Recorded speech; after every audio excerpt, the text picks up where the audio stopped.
নিজ হাতে উপার্জিত কামাই এটা পৃথিবীর শ্রেষ্ঠ কামাই, আলহামদুলিল্লাহ।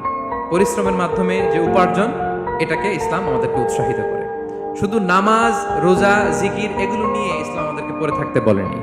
কোরআনিক অর্ডার হচ্ছে আপনার নামাজ শেষ, আপনি বেরিয়ে পড়বেন, কাজে বেরিয়ে যাবেন। ফাইদা কুদিয়াতিস সালাতু ফান্তাশিরু ফিল আরদি ওয়াবতাগু মিন ফাদলিল্লাহ। বিধানটা কার বলুন? আওয়াজ করে বলুন, বিধানটা কার? এটা কোরআনিক ভার্ডিক্ট, কোরআনের বিধান। নামাজ শেষ, গোল হয়ে বসে জিকির করতে বলা নাই আল্লাহ। আল্লাহ বলেছে ফান্তাশিরু ফিল আরদ ওয়াবতাগু মিন ফাদলিল্লাহ, জমিনে ছড়িয়ে পড়ো, আল্লাহ রিজিক তালাশ করো। নামাজ শেষ, বেরিয়ে যাবে। কৃষক চলে যাবে মাঠে, শ্রমজীবী চলে যাবে ফ্যাক্টরিতে, শিক্ষকরা চলে যাবে তাদের শিক্ষা প্রতিষ্ঠানে, কর্পোরেট ওয়ার্ল্ডের লোকেরা চলে যাবে তাদের প্রতিষ্ঠানে। ডেভেলপমেন্ট করতে হবে, সিভিলাইজেশন করতে হবে।